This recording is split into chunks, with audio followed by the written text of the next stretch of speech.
എന്നാലും കുർണൽ പാണ്ഡ്യ നീ ഇങ്ങനെ ചെയ്യാൻ പാടുണ്ടോടാ? നിന്റെ അനിയൻ ആകപ്പാടെ പെട്ട് നിൽക്കുന്ന ഒരു സമയം, എവിടെ കൈവച്ചാലും കണ്ടകശനി കൊണ്ടേ പോകത്തുള്ളൂ എന്ന് പറയുന്ന ഒരു സാഹചര്യത്തിൽ നീയും കൂടെ വന്ന് ഇങ്ങനെ ഒരു പണി കൊടുക്കാൻ പാടുണ്ടായിരുന്നോടാ കുർണൽ പാണ്ഡ്യ. എന്നാലും എന്റെ പൊന്ന് ഹാർദിക് പാണ്ഡ്യയെ, നീ നല്ല ഒരു ബാറ്റിംഗ് ഒക്കെ കാഴ്ചവെച്ചു, മനോഹരമായി നീ ബാറ്റ് ചെയ്തു, സമ്മതിച്ചിരിക്കുന്നു. 15 ബോളിൽ നിന്നും 42 റൺസാണ് ഹാർദിക് പാണ്ഡ്യ കൂട്ടിയത്. ഏകദേശം 4 സിക്സും 80ന്റെ സ്ട്രൈക്ക് റേറ്റ് കളിച്ചു. മനോഹരമായ ഹാർദിക് പാണ്ഡ്യന്ന് കളിച്ചു എന്ന് പറയണം. പക്ഷെ മോനെ, നിനക്ക് ഈ ടീം വാഴത്തിലിടാ. നീ കബഡി നിരത്തി നോക്കിക്കോ, നീ ഏതെങ്കിലും സ്വാമിമാരടുത്ത് പോയി ചോദിച്ചോ, നീ അല്ലെങ്കിൽ പള്ളിയിൽ അച്ഛന്മാരടുത്തോ ആരെടുത്ത് വേണമെങ്കിലും നീ പോയി ചോദിച്ചു മോനെ, നിനക്ക് ഈ ടീം വാഴത്തില്ല, നിന്നെ ഈ ടീം വാഴിക്കത്തില്ല. കാരണം എന്താണെന്നറിയാം മോനെ? ഇല്ല മനുഷ്യന്റെ ശാപമാണ്. അത് നിന്നെ കൊണ്ടേ പോകത്തുള്ളൂ. അത് മുംബൈയിൽ നീ നല്ല രീതിയിൽ 2022 ആദ്യമായിട്ട് വന്ന ഒരു ഫ്രഞ്ചൈസിയെ കപ്പടിപ്പിച്ചവനാണ് നീ. ഗുജറാത്തിനെ കപ്പടിപ്പിച്ചവനാണ് നീ. 2023 അതേ ടീമിനെ റണ്ണറപ്പ് ആക്കിയവനാണ്. നിന്റെ ക്യാപ്റ്റൻസി ഒക്കെ വളരെ മനോഹരമായിരുന്നു. പക്ഷേ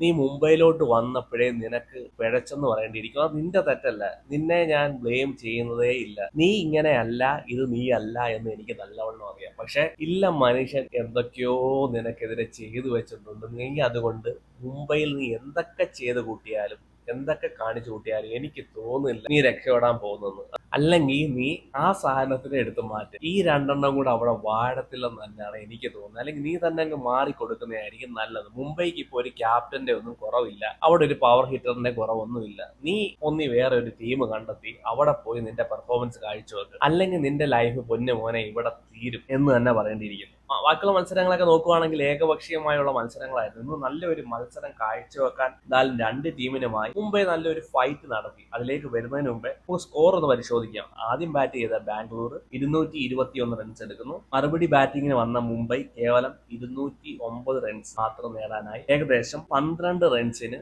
റോയൽ ചലഞ്ചേഴ്സ് ബാംഗ്ലൂർ ഈ മത്സരം ജയിക്കും. കഴിഞ്ഞ കളിയിൽ ലക്നൌവിനോട് 12 റൺസിന് പരാജയപ്പെട്ടു. ഇന്ന് RCBയോട് 12 റൺസിന് പരാജയപ്പെട്ടു. നമുക്ക് ഇന്നത്തെ മത്സരം ഒന്ന് പരിശോധിച്ച് നോക്കാം. ലാസ്റ്റ് 4 ഓവർ ഒന്ന് പരിശോധിച്ച് നോക്കാം. മുംബൈയുടെയും റോയൽ ചലഞ്ചേഴ്സ് ബാംഗ്ലൂരിന്റെ ലാസ്റ്റ് 4 ഓവർ, അതായത് 17 മുതൽ 20 വരെയുള്ള ഓവർ നമുക്കൊന്ന് പരിശോധിച്ച് നോക്കാം. ഇവർ എത്ര റണ്ണ് വിട്ടുകൊടുക്കും? 17ാമത്തെ ഓവർ ചെയ്യാൻ വരുന്നത് മുംബൈക്ക് വേണ്ടി ഹാർദിക് പാണ്ഡ്യ വിട്ടുകൊടുക്കുന്നത് 23 റൺസ് വിട്ടുകൊടുക്കുന്നു. 17ാമത്തെ ഓവറിൽ മുംബൈയുടെ ബോളർ ഹാർദിക് പാണ്ഡ്യ വിട്ടുകൊടുക്കുന്നത് 23 റൺസ്. ബാംഗ്ലൂർ ബോൾ ചെയ്യാൻ വരുന്നു, അവരുടെ ബോളർ യശ് ദയാൽ 17ാമത്തെ ഓവറിൽ വിട്ടുകൊടുക്കുന്നത് 11 റൺസ്. പിന്നെ 18ാമത്തെ ഓവർ മുംബൈയുടെ ചെയ്യാൻ വരുന്നത് ബുംറ വിട്ടുകൊടുക്കുന്നത് 6 റൺസ്. RCBക്ക് വേണ്ടി ബോൾ ചെയ്യാൻ വരുന്നത് ഭുവനേശ്വർ കുമാർ വിട്ടുകൊടുക്കുന്നു 13 റൺസ്. പിന്നെ 19ാമത്തെ ഓവർ മുംബൈക്ക് വേണ്ടി ബോൾ ചെയ്യാൻ വരുന്നു ബോൾട്ട് വിട്ടുകൊടുക്കുന്നു 15 റൺസ്. RCBക്ക്